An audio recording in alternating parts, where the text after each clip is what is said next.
What's up guys, welcome to the GC journey. In this video we're going for the first drive. If you watched the previous episode we did the oil catch can install, and so now the car is ready for street driving. So we'll go for the first drive. There have been a lot of changes made to the car since I last drove it, so I'll share my impressions of these changes with you, and then we'll go over some of the future plans and what you can expect to see in the coming episodes. Of course, if there's anything specific you would like to see or any topics that you would like me to make videos about, let me know in the comments below and I'll be happy to help. So without further ado, let's go for the first drive.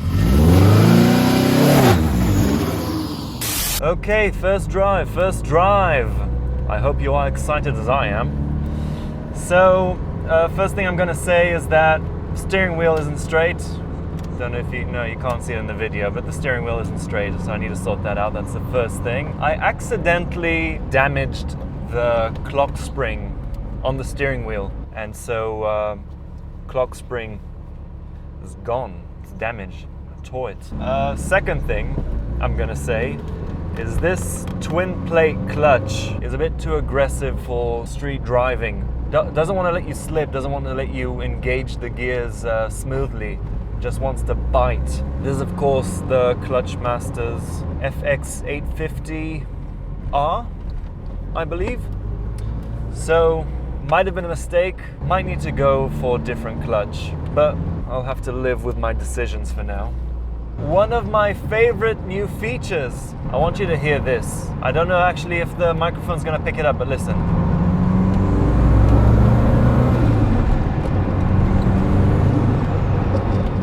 So that's the sound of the intake noises, and I really like that. Look, you can't. Look, this clutch is just. Everything rattles. There's some vibrations, some new vibrations that I need to. Can you hear that? That's terrible. It sounds like it's coming from the right-hand side front. Maybe it's something to do with the turbo up pipe, something there's making contact, I don't know, but you can hear the vibrations and I don't like that. I'll need to see what's touching. Like, I must say, even though I moved to a bigger turbo, it doesn't feel less responsive. And that was one of the things I feared most. For street car, you want it to be as responsive as possible. I'll look for a clear bit of road and we'll do a couple of pulls, hear some wastegate noises, and then we'll move on to what's next. Okay, I'm in second gear. Let's go for it.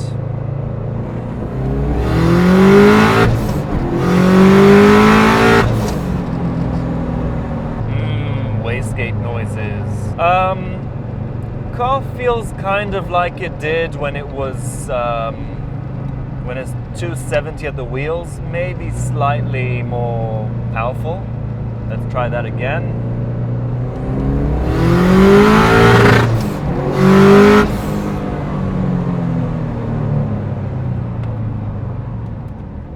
I haven't been to the dyno yet, so I don't know what the car's making currently, but when the car had the VF43 turbo and we ran, I think it was 21 pounds of boost, 22, I can't remember, that doesn't matter. No, 17 pounds of boost, I think. Who cares? Anyway, I'll put a link to the video so you can see what I'm talking about, because I don't remember. But anyway, so the car made like 270 at the wheels, if I recall correctly, and you know, felt okay. The GC isn't a very heavy chassis. I don't have a sunroof or ABS or all that stuff, so car's not supposed to be that heavy. But anyway, now the car feels slightly more powerful, so I would say the car's now like 280, 290 at the wheels. Again, that's what it feels like. I have no idea. Once we go to the dyno, then you know, we'll know exactly.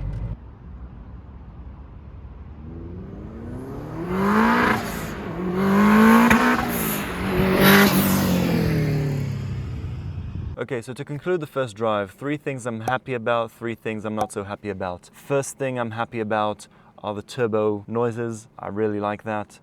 Second is how responsive the car is. I had my fears about moving to a larger turbo, and I'm pleased to say I was positively surprised. So I love the way the car feels, I love the way the car sounds. And the third thing I'm happy about is the AC. 3 things I'm not so happy about. All the vibrations and the noises of things making contact that shouldn't be making contact. So that's one of the first things I want to sort out. Second thing is the clutch, way too aggressive for the street. Third thing I'm not happy about are all the smells coming in the cabin, like the burnt oil and the fuel.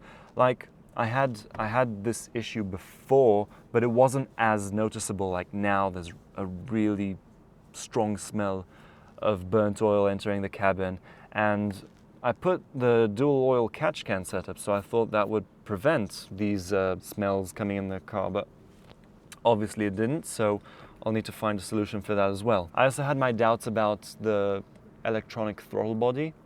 I've heard a lot of people saying that it doesn't feel as good as the drive-by cable throttle body, but I'm pretty happy with it.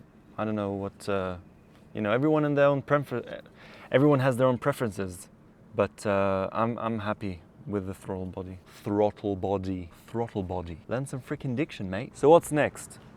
Well, obviously the car needs to go on the dyno, and we would like to see how much horsepower it can make. There are a few things I want to do before. They're not all technically required for the car to go on the dyno, but I would like to get them out of the way. So a few things. We have the battery relocation, there's the engine bay fuse box delete, which again, it's not a requirement, but I'd like to get all the electrical stuff out of the way. Still haven't wired in the electronic boost controller, and so there are a few electrical things that need doing. There are a few more things I want to powder coat, which also I might not do that before I go to the dyno, because it's not very urgent, but again, stuff I would like to get out of the way as soon as possible. I still want to powder coat the alternator, this little hose that goes from the turbo to the top mount intercooler, and the cold side of the turbo. I'd like to powder coat that as well. Oh, and this bracket for the top mount intercooler, I'd like to powder coat that as well. It's all going to be black. It's all going to be the same guy that powder coated the intake manifold for me. The radiator fans, they also need powder coating or just painting black, but they can't stay the way they are, obviously. Oh, and this intake pipe, it's a type of wrinkle black. I want to match the other black components, so it's going to be powder coated as well. Well, this hose needs shortening because it's too long and it's ugly. I want to find where all the vibrations are coming from. I don't know if the microphone managed to capture it when I was filming in the car, but as long as I know that there are things making contact that shouldn't be, I'm uneasy. And I think that's the main stuff. I do want to get tubular subframes, better coilovers, PRS short steering rack. So there are more upgrades I want to get besides everything we're doing now, but that will be at a later stage. Once I'm happy with where everything is sitting, we'll take everything out. Engine bay will get a respray, we'll block off all the holes that aren't being used, and so it will look much, much better. But again, there's a list of things, I have the list, and we'll just tackle one thing at a time. So in the coming episodes, we'll probably do the electronic boost controller, battery trunk relocation, fuse box delete, the things, like I want to finish with all the electrical stuff. So that's all for this episode. Let me know in the comments what you would like to see next. And so we have a lot of exciting things to come in the next episodes. But till then, thank you very much for watching, and I will see you in the next one.